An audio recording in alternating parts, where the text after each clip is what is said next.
नमस्कार, जोहार। मैं डॉक्टर मृत्युंजय कोइरी आपके सामने लेकर आया हूँ मैं भाषा की विशेषताएं और प्रवृत्तियाँ।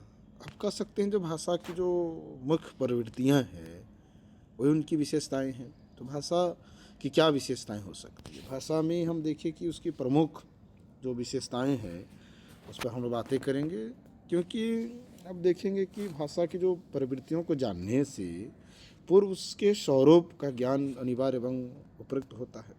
क्योंकि भाषा की कुछ विशेषताएं और प्रवृत्तियां हैं जो सामान्य रूप से विश्व की सभी भाषाओं में प्राप्त होती हैं। भाषा के इस स्वरूप का ही विवेचन और विश्लेषण भाषा विज्ञान का प्रमुख उद्देश्य भी है।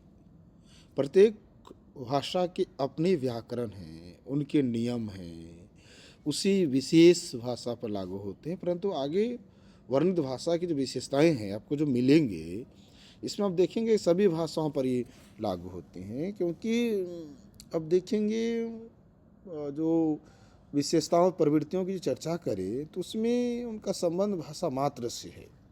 तो हम लोग देखते हैं कि किस तरह से भाषा की जो विशेषताएं हैं, पहला विशेषता हम लोग देखते हैं भाषा सर्वोत्तम ज्योति है। भाषा ही संसार की सर्वोत्कृष्ट ज्योति है जो मानव के हृदय के अंधकार को दूर करती है। क्योंकि एक ऐसा यह ज्ञान ज्योति ही विश्व के समस्त मानवों का कार्यकलाप सिद्ध करती है। क्योंकि जो दैनिक कार्यकलाप है या तमाम जो चीज़ें हैं, यह भाषा ही जो है उसके सर्वोत्तम ज्योति है, जो ज्ञान है। क्योंकि यह कल्पना भी नहीं की जा सकती है कि भाषा के बिना मानव की क्या दयनीय स्थिति होती है। हमारे सामने यदि भाषा ना हो तो हम एक दूसरे से बोल नहीं पाएंगे, दूसरे पर अपनी विचार नहीं रख सकते, अपनी भाव नहीं रख सकते। इसलिए ये एक ज्योति है, यह ज्ञान ज्योति है। अब इसमें ये बहुत आवश्यक है, इनकी विशेषता है कि ये महत्वपूर्ण है। क्योंकि अब देखेंगे इसका जो संबंध है व्यक्ति समाज का संबंध है। क्योंकि भाषा के बिना इसकी अकल्पनीय है और ये बहुत आवश्यक है कि भाषा होना चाहिए। और अगले पॉइंट की ओर हम लोग बढ़ते हैं।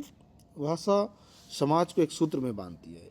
आप देख सकते हैं, सबसे पहले इससे पहले मैं बता दूं आप लोगों को कि भाषा की विशेषताएं अधिकतर देखिएगा परीक्षा में पूछी जाती है कि 2-3 पॉइंट पूछे जाएंगे, इसमें से कौन सा जो है भाषा के संदर्भ में वो गलत है। ऐसे प्रश्न आपको जैसे नेट में भी पूछे जाते हैं, अन्य जगहों पर भी वैसे प्रश्न पूछे जाते हैं।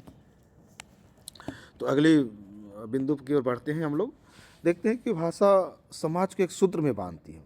अब देखिए किस तरह से ये जो भाषा में जो है वो शक्ति कैसी है जो वो सारे संसार को एक सूत्र में बांध सके। भाषा समन्वय सूत्र है क्योंकि प्रत्येक भाषा स्वभाषी या भाषी को एकता के सूत्र में बांधे रखती है। अतः हम कह सकते हैं कि भिन्न होते हुए भी एक तत्व की अनुभूति करते हैं। विश्व भाषा विश्व मानव को एक सूत्र में समन्वित कर विश्व बंधुत्व का भाव जागृत करती है। ऋग्वेद में भी भाषा को राष्ट्रीय या राष्ट्र निर्मात्री और संगमनी जो संबंध करने वाली कहा गया है। तो आप देखेंगे किस तरह से जो है एक सूत्र में बांधने का जो काम करती है। बहुत आवश्यक है कि इसको एक तार में बांधे रखने का काम भाषा करती है। और ये भाषा जो विश्व की सबसे महान शक्ति संबंध की बात हम करेंगे अगले वस्तु की ओर, पॉइंट की ओर। लेकिन इससे पहले हम देखेंगे किस तरह से जो समाज को एक सूत्र में बांधे रखने का। यदि हमारे सामने भाषा ना हो तो हम एक दूसरे के साथ संवाद ही कैसे करते। अगले पॉइंट पर हम लोग बढ़ते हैं, बहुत अधिक पॉइंट है। भाषा सर्वशक्ति संपन्न है। तो आप देखेंगे कि भाषा विश्व की सबसे महान जो शक्ति संपन्न वस्तु है। भाषा में वह शक्ति है कि जो नवीन सृष्टि की रचना करती, वह निष्प्राण समाज में चेतना फूंक देती है। और जो हतप्रत जो है व्यक्ति, उसमें भी वो क्रांति ला देने का काम करती है। ये कह सकते हैं कि ऋग्वेद में कहा गया है कि इसके वायु में तुल्य सर्वगामी शक्ति बढ़ाया गया है। इससे विश्व की रचना का श्रेय भी दिया जाता है। इसलिए ये अब देखेंगे कि भाषाओं की जो अनेक रूपता है और अलग अलग इनकी स्थिति है, लेकिन भाषा जन जीवन में समाविष्ट होकर जीवित रहती है। इसकी और भी ध्यान आकृष्ट किया गया है कि किस तरह से जो है सर्वशक्ति संपन्न है। अब अगले पॉइंट की ओर हम लोग बढ़ते हैं। भाषा सर्वव्यापक है। अब देखेंगे कि मानव का जो समस्त कार्यकलाप है भाषा से व्याप्त और परिचालित होती है। व्यक्ति व्यक्ति का संबंध या व्यक्ति समाज का संबंध भाषा के बिना ही संभव है, उसके बिना ये अकल्पनीय है। तो इसलिए अब देखेंगे कि मानव के प्रत्येक कार्य जो है भाषा के द्वारा ही संचालित होते हैं। व्यक्ति व्यक्ति व्यक्ति समाज या व्यक्ति स्वयं में सभी स्थितियों में मानव का जो आधार है वह भाषा ही है, क्योंकि मानव का आंतरिक और बाह्य कार्य जो है चिंतन मनन अभिव्यंजन व्यक्तिक और सामाजिक कार्यों के लिए भाषा की ही सहायता ली जाती है।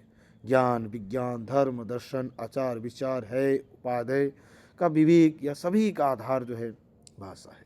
इसीलिए अब देखेंगे कि भाषा सर्वव्यापक है, भाषा सबसे अनिवार्य है, भाषा से ही ज्ञान होता है, ज्ञान से ही सब काम होते हैं। अतः भाषा सर्वत्र है, उसी अनुसरणीय है, सर्वव्यापक है। अगले बिंदु की ओर हम लोग आगे बढ़ते हैं, रुक करते हैं। अगला नंबर है भाषा विराट और विश्वकर्मा है। अब देखिए कि इस तरह से आप देख सकते हैं कि यह जो विराटता की बात की गई है, विशाल की बात की गई है, अगाध की बात की गई है, क्योंकि भाषा का स्वरूप ही विशाल और अगाध है। उसे ब्रह्म की तुल्य विराट रूप माना गया है, क्योंकि विश्व की सारी भाषाएं उसमें अंतर्निहित है। ज्ञान विज्ञान का ऐसा कोई अंग नहीं है जो भाषा में समाहित ना हो। जिस प्रकार ब्रह्म के विराट रूप में सभी लोक लोकांतर ग्रह उपग्रह सभी सौरमंडल समाविष्ट होते हैं, जो समाहित होते हैं, उसी प्रकार भाषा में सभी भाषाओं का वाग्मय जो साहित्य जिसको कहे वह संग्रहित होता है। तो अब कह सकते हैं कि शतपथ ब्राह्मण तत्व आप कह सके कि भाषा को विराट कहा गया है, और भाषा ही जो है विश्वकर्मा नाम दिया गया है, क्योंकि ब्राह्मण इसकी व्याख्या करता है कि वाणी के द्वारा विश्व के सभी कर्म किए जाते हैं, अतः वाणी को विश्वकर्मा कहते हैं। तो भाषा में सब कुछ कह सकते हैं कि जो शक्ति भी है, अतः भाषा का विश्वकर्मा नाम सार्थक है। अब अगले पॉइंट की ओर बढ़ते हैं हम लोग। अगला है भाषा का प्रभाव अविच्छिन्न है।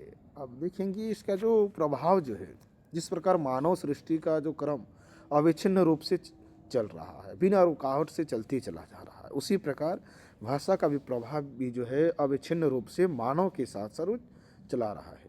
क्योंकि अब देखेंगे शुक्ल जी ने भी साहित्य समाज की जो बात करते हैं, जिस प्रकार से जो समाज बदलते जा रहा है, बदलाव होते जा रहा है, साहित्य का रूप भी बदलाव होते जाता है। क्योंकि हिंदी साहित्य के इतिहास के स्वरूप को स्पष्ट करते हुए शुक्ल जी ने लिखा है अपने इतिहास में। और अब देखिए कि यहाँ तांडव महाब्राह्मण में भाषा की उपमा नदी की धारा से दी गई है। जिस प्रकार नदी की धारा निरंतर प्रवाहमान रहती है, उसमें कहीं रुकावट या विच्छेद नहीं होता, उसी प्रकार भाषा भी नित्य नूतन सरस होती हुई प्रवाहित होती है। वह कभी रुकती नहीं, सदा जो है वह आगे बढ़ते रहती है, उसमें कहीं रुकावट कहीं बाधाएं आपको नहीं मिलेगी। वह किस तरह से भाषा जो समुद्रवत अनंत और अथाव है, वो जाकर जो नदियाँ मिलती है, ठीक वैसे ही भाषा भी उस अनंत की ओर है, एक अनंत है, क्योंकि ये भाषा भी कभी छीन नहीं होती है, वह उनकी प्रभा अविच्छिन्न है। अगले बिंदु की ओर भाषा परंपरागत वस्तु है। हम देखते हैं कि भाषा किस तरह से परंपरागत वस्तु है। तो भाषा के स्वरूप पर विचार करें तो ये ज्ञात होता है कि किस तरह से भाषा एक परंपरागत वस्तु है। यह परंपरा से मनुष्य को प्राप्त होती है और वह वंश परंपरा से अग्रसर होती हुई चली जाती है। संस्कृत भाषा शास्त्रों सहस्त्रों वर्षों से जो परंपरा से जो चली आ रही है, और ये इसी प्रकार भारत में हिंदी मराठी बंगला गुजराती पंजाबी आदि परंपरा से जो चली आ रही है। कभी एक पीढ़ी की रचना नहीं है, ऐसी ही अंग्रेजी जर्मन फ्रेंच रूसी और चीनी आदि भाषाओं का इतिहास है। बालक बाल्यकाल में मातृभाषा सीख लेता है और जीवन भर उसका उपयोग करता रहता है, इसलिए ये परंपरागत वस्तु है। ये जो हमारी जो पीढ़ी दर पीढ़ी जो है चलती चली जाती है। क्योंकि ऋग्वेद में भाषा की इस परंपरा का कारण भी बताया गया है, क्योंकि भाषा हृदय होती है, यह मनोरम होने के साथ हृदय पक्ष को प्रभावित करती है। अतः ये भाषा भाषाई में धर्म भेद, जाति भेद आदि होने पर भी एकता रहती है। ऋग्वेद में विभिन्न भाषाओं की सीमाबद्धता को वज्रवाड़ा कहते हैं, और शत वज्रा मतलब सैकड़ों वाड़ों वालों वाली कहा गया है। अर्थात भाषाओं के सैकड़ों वर्ग हैं, लेकिन सैकड़ों वर्ग होते हुए भी अब कह सकते किस तरह से जो परंपरागत चलती चली जा रही है, जो एक पीढ़ी के दर पीढ़ी। अब देख सकते हैं हमारी पुरानी पीढ़ी, इससे कितनी पुरानी पीढ़ी जो इस भाषा को बोलती थी और आज भी बोलते आ रहे हैं। ये यहाँ भी आप देख सकते हैं कि यह वाणी एक जो परंपरागत नदी की गतिशीलता की तरह भी नदी के जल को पवित्र शुद्धता रखती है, उसी प्रकार भाषा की गतिशीलता भी भाषा को पवित्र रखती है। इसमें विद्वानों और जो विशेषज्ञों का भी कार्य होता है कि वे मानव और चिंतन के द्वारा भाषा को परिष्कृत करते रहते हैं, और ये आगे कहीं न कहीं ये चलती चली जाती है। हृदय मन के द्वारा पवित्र की जाती हुई नदी की प्रवाह की तरह यह तुल्य निरंतर चलती हुई एक परंपरागत है यह भाषा। अगली पॉइंट को चलते हुए, भाषा सामाजिक वस्तु है। अब देखिए कि किस तरह से सामाजिक वस्तु है। सामाजिक वस्तु की बात करें तो जिस प्रकार मनुष्य समाज से वेशभूषा, उठना बैठना, खाना पीना आदि की जो पारंपरिक शिक्षा लेता है, उसी प्रकार समाज से भाषा भी सीखता है। इसलिए आप कह सकते हैं भाषा सामाजिक वस्तु है, क्योंकि समवयस्क साथियों से, जो हम उम्र जो हैं, उन साथियों से उसे प्रतिदिन कुछ नए शब्द सुनने को मिलते हैं। उनका प्रयोग भी अपने साथियों या संबंधियों से सिखाता है। इस प्रकार उसकी जो ज्ञान राशि एवं शब्दकोश बढ़ता है। मनुष्य की मातृभाषा से केवल इतना ही अभिप्राय होता है कि सर्वप्रथम बालक को भाषा की शिक्षा माता ने दी। माता बालक के निकटतम संपर्क में आती है, अतः उसकी भाषा कह सकते दूध के साथ ही बालक को प्राप्त होती है। लेकिन मातृभाषा का यह अभिप्राय नहीं है कि वह जन्मसिद्ध है या उस भाषा को जानने में माता के अतिरिक्त अन्य किसी का योगदान नहीं है। बिल्कुल गलत, सबका योगदान है। माता को छोड़ के कोई दूसरे बालक उसे पाले फिर भी वो सीखेगा। तो मनुष्य समाज से ही सब कुछ सीखता है। उसी प्रकार भाषा समाज से ही सीखी जाती है। मनुष्य को भाषा जो है समाज की देन है। हम कह सकते हैं कि भाषा सामाजिक वस्तु माना जाता है। ये समाज की वस्तु है, समाज से ही मनुष्य इसे सीखने का काम करते हैं। अगला बिंदु है, भाषा मानव की अक्षय निधि है। तो भाषा मानव की अक्षय निधि है। अब देखेंगे तो भाषा जो मानव मात्र का अक्षय कोष है, यही मानवता को पूंजी है। क्योंकि मानवता की पूंजी इसलिए कहे कि क्योंकि मानव समाज का जो चिर संचित कोष है, जिसको लेकर भावी पीढ़ी अपना काम चलाती है। मानव ने सृष्टि की प्रारंभ से आज तक आप देखिए जो कुछ सोचा, समझा, देखा और अनुभव किया, उसका ही संकलन भाषा के रूप में करता है, जो विद्यमान हमारे सामने है। इस बहुमूल्य निधि की सुरक्षा और वृद्धि अगली पीढ़ी करती जाती है। यह मानव जाति का सारो सर्वस्व है। अतः हम ऐसा कह सकते हैं कि रस कहा गया है, इसे रस कहा गया। अर्थात भाषा मानव की अक्षय निधि है। अक्षय निधि क्योंकि इसे यदि ना बचाए रखे तो ये आगे नहीं बढ़ेगा, इसलिए इसे बचाना ये बहुत आवश्यक है। तो इसलिए अमृत के समान है, ये मानव भाषा की एक अक्षय निधि है। अगला बिंदु है, भाषा में कृतत्व, धर्तत्व और हर्तत्व की बात आप करते हैं। तो यहाँ आप देखेंगे किस तरह से भाषा में कृतित्व या धर्तित्व और हर्तित्व, ये तीनों गुण अर्थात आप कह सकते समस्त रचनात्मक कार्य जो विविध योजनाएं होती है, जिसमें आप देखेंगे आर्थिक कार्यक्रम हो, शिक्षण हो, ज्ञान विज्ञान विषय सभी कार्य जो भाषा के माध्यम से होते हैं। भाषा ही जो है समाज को धारण किए हुए हैं, एक सूत्र में बद्ध किए हुए हैं, और अन्यथा समाज विशृंखल हो जाता है। भाषा एक तरह से कहीं कि अनुपयोगी शब्दों का जो विनाश, शूद्र सैन्य विनाश आदि का कारण होती है। इस प्रकार हम देखें कि भाषा जो ब्रह्म विष्णु और जो शिव जो रुद्र तीनों का काम करती है। इसलिए भाषा जो कहते कर्तृत्व भी करता है, धर्तृत्व भी करता है, हर्तृत्व भी करता है। मतलब वो कर्ता जो सृष्टि भी करे जैसे ब्रह्मा की तरह, उसी जो विष्णु की तरह पालन भी करे, और रुद्र की तरह शिव की तरह उसे संहार भी। तो ये तीनों का जो काम करती है, तो इसलिए समाज, उसे समाज का जो पालक और समाज विरोधी तत्वों का नाश कहा गया। इसलिए समाज विरोधी जो तत्व है उससे भाषा ही उसे नष्ट करने का काम करती है, इसलिए यह कहा गया है। आगे हम लोग बढ़ते हैं अगले पॉइंट की ओर। अगला पॉइंट यहाँ पे एक इस पेज में है। अब देखेंगे कि भाषा जो सत्य और असत्य दोनों की बोधक है। तो किस तरह से हम देखिए कि भाषा की जो है यह विशेषता है कि वह मूर्त अमूर्त, सत्य असत, निर्वचनीय अनिर्वचनीय, ज्ञात अज्ञात, भाव अभाव सभी प्रकार के अर्थों को जो प्रकट करती है। तो यहाँ देखिए कि हर तरह की जो भाषाओं के हर तरह के अर्थों को जो सामने लाने का काम करती है। सविशाल जो खरगोश के सिंह, ख पुष्प आकाश का फूल, अलाद चक्र मशाल का चक्र आदि अत्यंत अभाव वाली जो वस्तुओं का भी बोध हो जाता है। तो सूक्ष्म अनिर्वचनीय आत्मा परमात्मा ज्ञान कल्पना आदि का बोध भाषा के द्वारा ही संपन्न होता है। इसलिए इसे भाषा सत और असत दोनों की बोधक माना गया है। आगे बढ़ते हम लोग कि भाषा पृथक एवं जनसिद्ध नहीं है। तो आप देखिए कि किस तरह से जो हमारी भाषा जो है ये वापत्ति संपत्ति जिसको कहें ये नहीं है, और वो जन्म सिद्ध नहीं है कि जन्म से ही प्राप्त नहीं होता, क्योंकि भाषा मनुष्य को जन्म के साथ नहीं मिलती है। शरीर के तुल्य भाषा भी उसे जन्म सिद्ध नहीं है, क्योंकि भाषा पृथक जो प्रीति जो बाप पिता के द्वारा जो पृथक संपत्ति या परंपरा के रूप में वो अनायास नहीं मिलती है, क्योंकि भाषा सीखनी पड़ती है, अर्जित की जाती है। यहाँ यह स्मरण रखना चाहिए कि किस तरह से मानव के जन्म के समय समाज में भाषा की स्थिति है, पर वह बालक को स्वतः सिद्ध नहीं होती है। बालक में बोलने की शक्ति है, उसे वाक् शक्ति मिलती, परंतु शब्द और अर्थ का संबंध समाज में अर्जित करना पड़ता है। माता और पिता आदि से शिक्षण के द्वारा जो प्राप्त होने पर ही उसे जो पृथक नहीं कर सकते। इसी प्रकार भाषा जन्म से ही प्राप्त कहे तो नहीं होने के कारण जन्म सिद्ध नहीं है। जंगल में छोड़े हुए बालक कुछ भी बोलने में असमर्थता या असमर्थ रहते हैं, या आप कह सकते हैं इसमें कि यदि मान लीजिए कि कोई हिंदी भाषी क्षेत्र से है, उसको मान लीजिए कि अंग्रेजी भाषी में छोड़ दिया जाए तो अंग्रेजी सीखिएगा। इसलिए वो पृथक संपत्ति या वापत्ति संपत्ति या जन्म सिद्ध इसे नहीं कहते हैं, इसलिए ये जन्म सिद्ध नहीं है भाषा।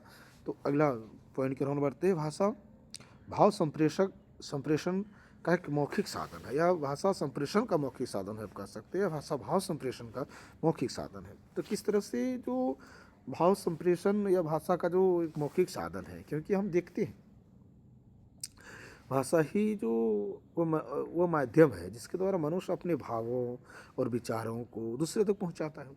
विविध संकेतों और आंगिक साधनों के द्वारा अपना जो अभिप्राय है उसको स्पष्ट करता है या श्रोता तक जो पहुंचाया जाता है। तो आप देखिए कि किस तरह से जो स्पष्ट रूप से श्रोता तक नहीं पहुंचाया जा सकता है, आप ऐसा यदि होता है तो आप देखेंगे ये भाषा से ही संपन्न हो पाता है, क्योंकि सजीव भावनाओं को बोलकर या लिखित रूप से जितनी विशुद्धता के साथ व्यक्त कर सकते हैं उतना अन्य किसी प्रकार से नहीं होता है। तो इसलिए आप देखेंगे कि किस प्रकार से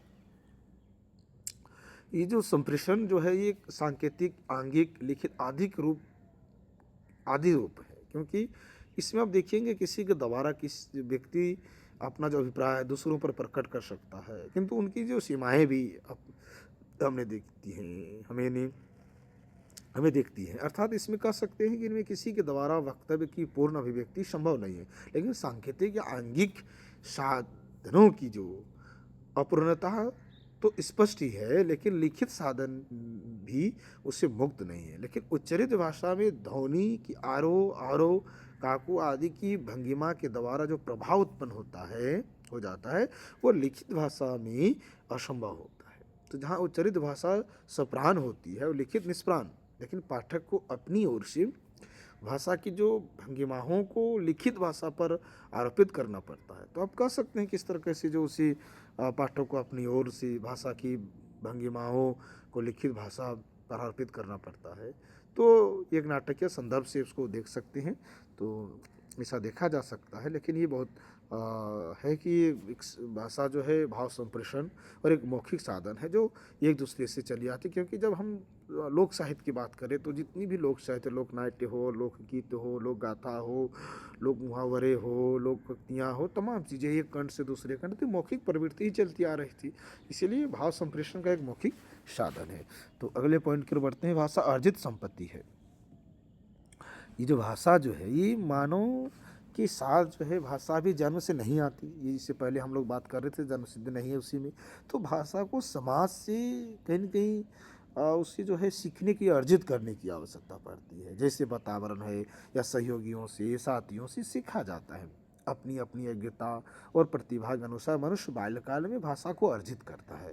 बच्चा एक एक शब्द सैकड़ों बार बोलकर सीखता है और समझता है, तब वह शब्द उसकी पूंजी बनता है। तो हम देखेंगे संस्कृत के एक सुभाषितकार का यह कथन है, एकदम सत्य लगता है कि भाषा और धन क्षण और कण को पकड़ने से ही प्राप्त होते हैं। क्षण त्याग करने पर भाषा और विद्या नहीं आएगी, कण जो है त्यागने से कभी धन एकत्र नहीं होगा। ठीक वैसे ही जो है भाषा एक अर्जित संपत्ति है। आपको मेहनत करना पड़ेगा, उसका परिश्रम करने की आवश्यकता है, तभी वो अर्जित होती है। अगला नंबर है भाषा अनुकरण और व्यवहार से अर्जित की जाती है। तो अनुकरण करने से ही भाषा, क्योंकि सीखने की प्रक्रिया है, ये ध्यान देने की बात है, क्योंकि जितना ध्यान दीजिएगा उतना ज्ञात होता है। शिशु समाज से ही भाषा सीखता है। बचपन वह माता पिता आदि के द्वारा उच्चारित शब्दों का अनुकरण करता है, असंख्य बार अशुद्ध एवं स्पष्ट उच्चारण करता है, धीरे धीरे शुद्ध रूप को बोलने में समर्थ होता है। और यह सीखने की प्रक्रिया बाल्यकाल से लेकर जीवन भर चलती रहती है, क्योंकि ये कभी समाप्त होने वाले नहीं है। क्योंकि बाल्यकाल में जो अनुकरण की जो प्रक्रिया वो मुख्य रहती है, बाद में लोग व्यवहार शिक्षण से अर्जित अर्जन की क्रिया चलती है। अब देखेंगे किस तरह से जो अरस्तु ने जो अनुकरण सिद्धांत जो बात की कि अनुकरण से बच्चे सीखते हैं, शिक्षा प्राप्त, बिल्कुल सही है, क्योंकि वो अनुकरण से ही और व्यवहार से ही भाषा जो अर्जित की जाती है। अगले नंबर की ओर हम लोग बढ़ते हैं। अगला नंबर है भाषा जो स्वाभाविक आत्मोद्गार की जो प्रक्रिया है। तो किस तरह से आत्मोद्गार की जो प्रक्रिया करें, तो भाषा के दो पक्ष हम देखेंगे, सीखना बोलना। तो भाषा शिक्षण भी दो प्रकार से होती है, अनुकरण से या यंत्र साध्य से। तो यंत्र साध्य इसको कहे कि मातृभाषा जो मुख्यतः अनुकरण से सीखी जाती है, देखेंगे। परंतु दूसरी भाषा जो मुख्यार्थ विदेशी भाषाएं जो यंत्र साध्य होती है, अर्थात अंग्रेजी, जर्मन, फ्रेंच, रूसी और चीनी आदि भाषाएं प्रयत्नपूर्वक सीखी जाती है। दोनों प्रकार की भाषाओं में श्रम अपेक्षित होता है, मातृभाषा में कम, विदेशी भाषाओं में अधिक। मातृभाषा पर अधिकार शीघ्र हो जाता है, क्योंकि बचपन से ही जो मातृभाषा सर्वाधिक वो आत्मोद्गार के रूप में बोली जाती है, इसके बोलने की कठिनाई नहीं होती। लेकिन विदेशी भाषाएं भी आत्मसार हो जाने पर उसी ही तरह वो सरलता से या लिखी या बोली जा सकती है, लेकिन स्वाभाविक रूप से होती है। लेकिन अपनी जो भाषा है वह आत्मोद्गार की प्रक्रिया में बहुत आसान होता है।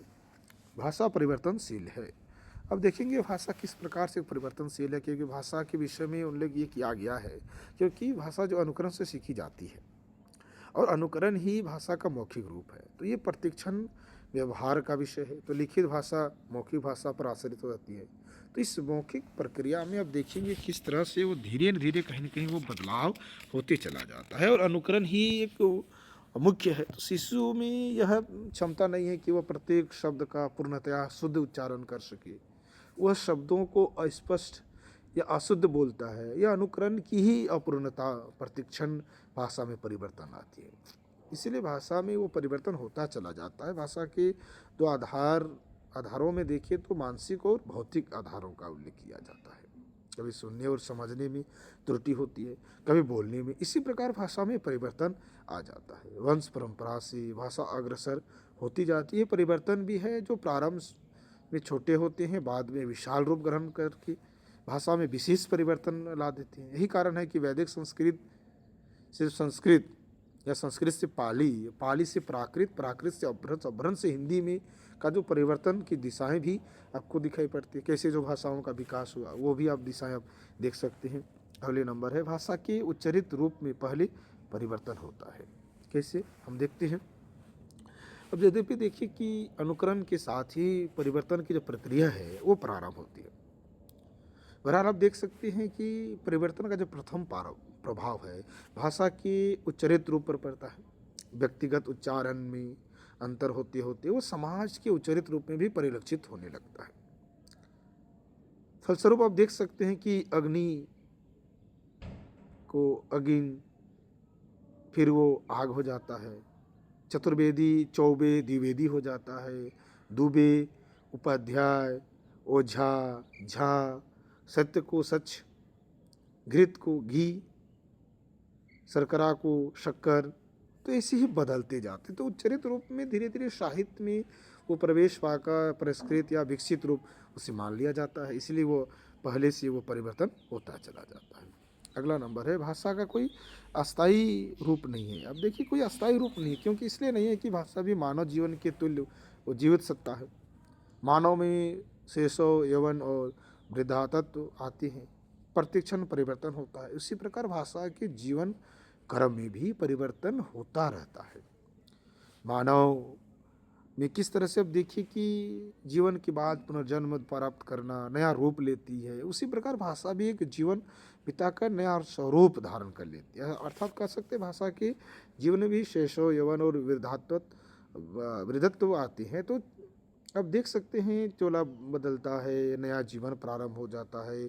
संस्कृत से हिंदी तक आने में संस्कृत में कितने चोले बदले हैं, यह भाषा विज्ञान का प्रत्येक छात्र जानता है कि भाषा में स्थिरता या अस्तित्व उसके विनाश का चिन्ह है। भाषा में नित्य परिवर्तन और नित्य नूतनता उसके विकास और गतिशीलता के चिन्ह है। यही विकास है, यही नूतनता है, यही रमणीयता है उसमें। इसीलिए वो परिवर्तन होते चलना चाहिए, उसको आगे बढ़ते चला जाना चाहिए, क्योंकि नूतन नया बहुत आवश्यक है। अगला नंबर है कि भाषा की जो भौगोलिक सीमा होती है, क्योंकि एक प्राचीन कहावत है कि 4 कोस पर पानी बदले 8 कोस पर वाणी, क्योंकि जो पानी की बात जो है वो 4-4 कोस में बदलती है, और वाणी जो है भाषा की जो है वो 8-8 कोस में बदलती है। तो स्थान भेद, भाषा भेद होता जाता है। थोड़ा थोड़ा अंतर में एक भाषा में भी आपको स्थान भेद होता है, थोड़ा अंतर आपको मिलता है, परंतु साधारण भेदों का नगण्य मानते हुए एक भाषा के अंतर्गत रखा जाता है। जैसे हिंदी के अंतर्गत ब्रज है, अवधी है, भोजपुरी आदि है, परंतु बांग्ला, मराठी, गुजराती आदि हिंदी से अलग है। सबकी अपनी अपनी भौगोलिक सीमा है। उस निर्धारित समय में उस भाषा के शब्दों का जो रूप में व्यवहार होता है, उस सीमा से बाहर जाने पर भाषावेद, अर्थवेद आदि प्राप्त होते हैं। उसी प्रकार अंग्रेजी, रूसी, चीनी आदि की जो भौगोलिक निश्चित सीमाएं हैं वो आप देखेंगे, क्योंकि वो धीरे धीरे बदलते हुए चले जाते हैं। वो भौगोलिक सीमाएं हैं, क्योंकि आप देखेंगे जो अलग राज्य में या कुछ जगहों में भी उच्चारण में भेद आपको देखेंगे, वो भौगोलिक दृष्टिकोण होती है, क्योंकि वो कुछ उच्चारण भी कुछ को दोबारा नहीं किया जाता है, भौगोलिक दृष्टिकोण में ही आता है। अगला नंबर है, भाषा की ऐतिहासिक सीमा भी होती है, कि इनकी जो ऐतिहासिक सीमा की बात करें, क्योंकि जिस प्रकार भाषा की जो भौगोलिक सीमा होती है उसी प्रकार उसकी ऐतिहासिक सीमा भी है। क्योंकि ऐतिहासिक भाषा विज्ञान प्रत्येक भाषा के इस ऐतिहासिक पक्ष का को लेता है। प्रत्येक भाषा प्रारंभ में किस रूप में थी, बाद में बदलकर किस रूप में आई, वह किस समय से किस समय तक प्रचलित रही, इन बातों पर ऐतिहासिक भाषा विज्ञान में विचार होता है। इस दृष्टि से संस्कृत, पाली, प्राकृत, अपभ्रंश, आर्य भाषाओं आदि का समय निर्धारित किया गया है कि कब वो उनकी जो सीमा थी। तो ऐतिहासिक सीमा होती है, किस तरह से बदलाव हुआ। हम देखेंगे कि आधुनिक भारतीय आर्य भाषा जो है वो किस तरह से प्राचीन भारतीय आर्य भाषा, मध्यकालीन भारतीय आर्य भाषा, फिर आधुनिक भारतीय आर्य भाषा, तो इसका जो समय है तो वो भी ऐतिहासिक सीमा भी उसकी होती है। अगला देखिए कि प्रत्येक भाषा की संरचना पृथक होती है। जो अलग की बात करें तो विश्व की जो प्रत्येक भाषा की जो संरचना है या ढांचा जो पृथक है, अलग है। शब्दावली है, व्याकरण है, उच्चारण है, शब्द रूप है, धातु रूप है, वाक्य प्रयोग आदि में आप देखिए आकाश पाताल का अंतर आपको मिलेगा। इसलिए आप कह सकते हैं कि प्रत्येक भाषा की एक स्वतंत्र इकाई माना जाता है। संस्कृत में 3 वचन है, पाली, प्राकृत, अपभ्रंश और हिंदी में केवल 1 वचन और बहुवचन ही है। लेकिन संस्कृत में 3 लिंग हैं, पर हिंदी में 2 ही लिंग है, पुल्लिंग और स्त्रीलिंग। इसी प्रकार सभी भाषाओं में अपनी स्वतंत्र नियम है, उनके अनुसार ही भाषा संचालित होती है। इसलिए भाषा जो प्रत्येक भाषा की संरचना पृथक होती है, अलग अलग होती है, उसमें एक रूपता आपको देखने को नहीं मिलेगी। भाषा जो है प्रकृति या स्वतंत्र होती है। अब देखिए कि प्रकृतिया की बात करें तो अब देखेंगे किस तरह से जो भाषा के जो जल की जो प्रवाह के तुल्य है, क्योंकि तांडव महाप्राण में कहा गया है कि अंपा धारा सत तत्वम, जो भाषा जल की प्रवाह के तुल्य है। यदि किस आप कहें कि इसको कि प्रवृत्ति नदी की धारा कहें तो भाषा का स्वरूप अधिक सुस्पष्ट होता है। जिस प्रकार प्रवृत्ति नदी की धारा में तीव्रता, अदृश्यता या गतिरता रहती है और वह सन्मुख आए हुए बड़े से बड़े चट्टानों तक को तोड़ती हुई निकल जाती है, उसी प्रकार भाषा की धारा अविच्छिन्न एवं अदृश्य होती है। क्योंकि जहाँ पर साहित्यिक भाषा के नाम पर उसमें गतिरोध उत्पन्न किया जाता है या संचयन की प्रक्रिया प्रारंभ की जाती है, वहाँ भाषा अपना विरोध रूप प्रकट करती है और सभी बंधनों को तोड़ती हुई जन भाषा के रूप में अग्रसर होती है। भाषा को साहित्यिक भाषा या अब देखिए कह सकते हैं कि स्त्रीय भाषा के नाम पर जो है एक वध करना ऐसा ही है जैसे कि स्वच्छंद चारी सिंह को किसी कटघरे में बंद करना। इस बंधन का परिणाम यह होता है कि प्रत्येक भाषा के सामयिक रूप से दो स्वरूप निकलते हैं, साहित्यिक और लोकप्रिय। इसकी एक स्वतंत्र होती है तो अपनी अपनी एक स्वतंत्रता होती है। इसमें भाषा सजाए हुए सरोवर के तुल्य कृत्रिम सौंदर्य से युक्त होती है और लोक प्रयुक्त भाषा भी आप देखेंगे कि स्वच्छंद विचरणशील रहती है, जिसके कारण भाषा का स्वाभाविक रूप सुरक्षित रहता है। भाषा की इसी प्रवृत्ति के कारण उसमें नए शब्दों का आदान प्रदान जो है व्यवहारगत गति से वो चलता चला जाता है। अगला है कि भाषा की धारा कठिनता से सरलता की ओर जाती है। इसलिए जो कठिन से सरलता की ओर आगे बढ़ते जा रही, क्योंकि अब देखेंगे कि वो जल की धारा जो ऊपर से नीचे की ओर जाती है, उसी प्रकार भाषा की कठिनता से सरलता की ओर उन्मुख होती है। क्योंकि जनसाधारण में देखेंगे मुख्यतः बालक में यह प्रवृत्ति देखी जाती है कि वो कठिन शब्दों को सरल बना लेते हैं। इसका कारण यह है कि मानव की स्वाभाविक प्रवृत्ति यह है कि वो अल्प श्रम से अधिक लाभ उठाना चाहता है। अतः अब देखेंगे उपाध्याय को अवधिया, हिरण्य को मय को हटा मय को हिरण्यम्य या त्रिक प्लस जो वृक्ष को देखिए त्रिक्ष जो है त्रिक्ष कहा जाता है। इस तरह से अब देखेंगे कि मुख्य उपाध्याय को मुखर्जी, बंदोपाध्याय को बनर्जी, लोहकार को लोहार या चर्मकार को चमार कहता है। तो ऐसे ही कहीं ना कहीं वो कठिनता से सरलता की ओर लाने का काम किया जाता है। अगला नंबर है भाषा स्थूल से सूक्ष्म की ओर जाती है। तो आप देखेंगे भाषा के जो विकास पर ध्यान देने से ज्ञात होता है, आपको मिलेगा कि भाषा निरंतर स्थूलता से सूक्ष्मता की ओर जाती है।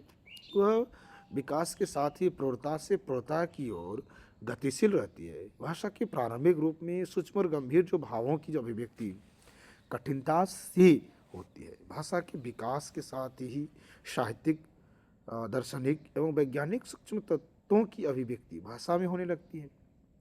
इसी प्रकार भाषा में जो प्रौढ़ता रहती है वो धीरे धीरे प्रौढ़ता को प्राप्त कर लेती है। शास्त्रीय और पारिभाषिक शब्दावली में ऐसे शब्दों की अधिकता भाषा की प्रौढ़ता को सिद्ध करता है। धातु, प्रकृति, प्रत्यय, लोभ, विकार और अब देखेंगे कि अध्याहार जैसे शब्द भाषा की प्रकृति और प्रौढ़ता को सूचित करने में, तो इसलिए कहीं ना कहीं वो स्थूल से सूक्ष्मता की ओर, सूक्ष्म की ओर वह बढ़ती हुई नजर आती है। और कुछ पॉइंट है हम लोग देखते हैं, अंतिम की ओर है हम लोग हैं। भाषा संज्ञावस्था से वियोगावस्था की ओर जाती है। तो यहाँ देखिए कि मूल रूप से अब देखेंगे कि प्राय सभी भाषाएं संज्ञावस्था में थी। उनका स्वरूप संहित या संश्लेष प्रधान था। इनमें प्रकृति और प्रत्यय को समन्वित रूप में रखा जाता था, परंतु भाषा के प्रवाह के साथ वियोग और विश्लेष की प्रवृत्ति बढ़ती गई और अंत में देखेंगे कि भाषा किस तरह से वियोग अवस्था को प्राप्त हो गई। तो संस्कृत में आप देखिए कि रामायणकार कृत्य राम भोजन पश्यति में हम देखेंगे कि प्रकृति और प्रत्यय को समन्वित रूप में पाते हैं, परंतु हम यहाँ देखेंगे कि वर्तमान में हिंदी में हमें वियोग अवस्था दृष्टिगोचर होती है। रामायण एक पद के स्थान पर राम ने दो पद हो गए, कार्य जो है उसको काम को, दो पद हो गए। इसी प्रकार कारक चिन्ह और क्रिया चिन्ह पृथक हो गए।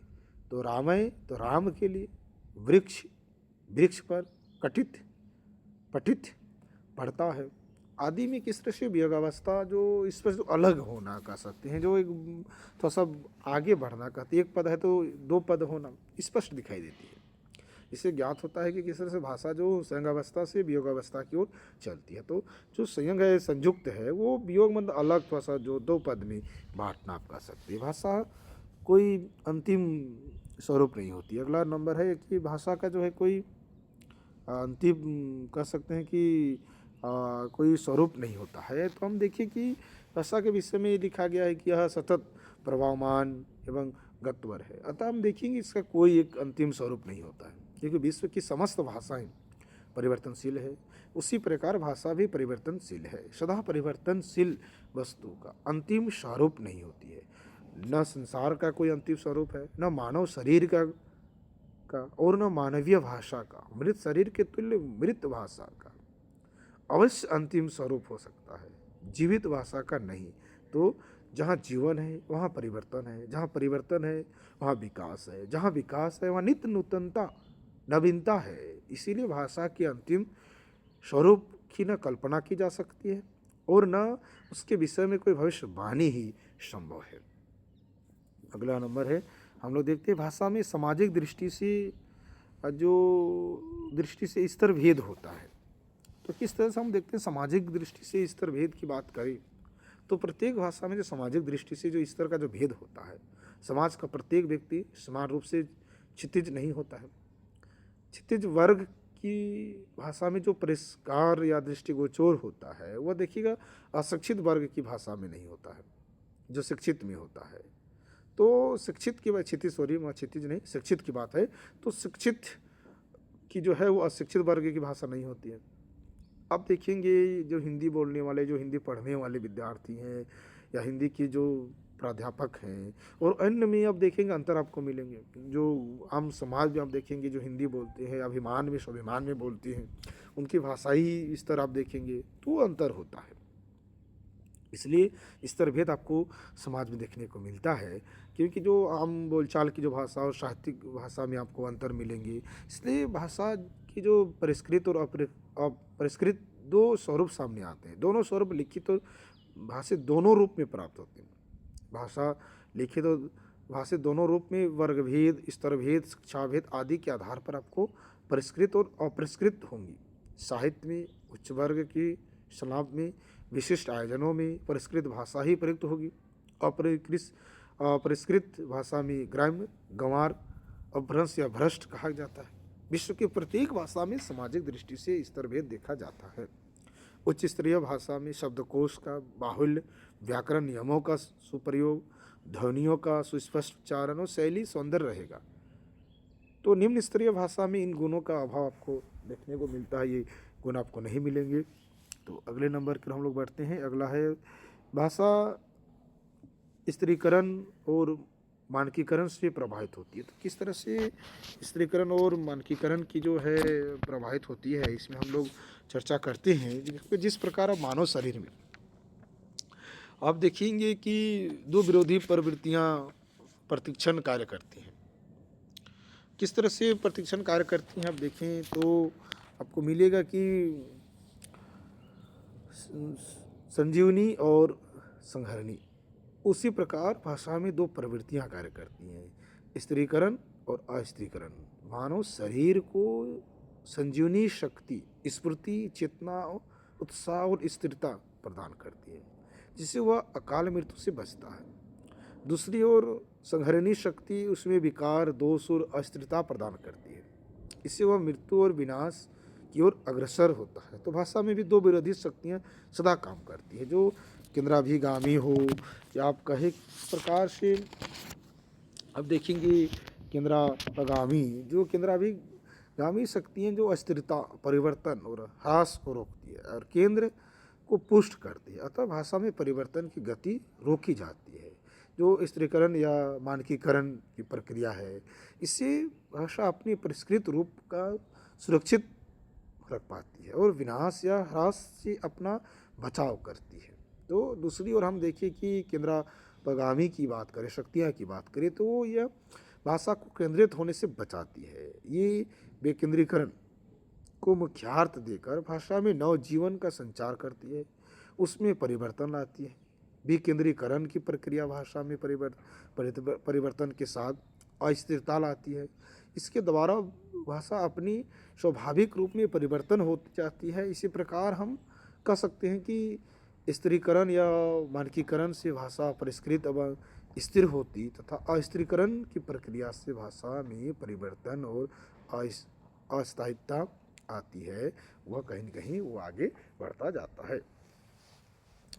अब अगले नंबर की हम लोग बढ़ते हैं। अगला नंबर है, एकदम अंत की ओर हम लोग हैं।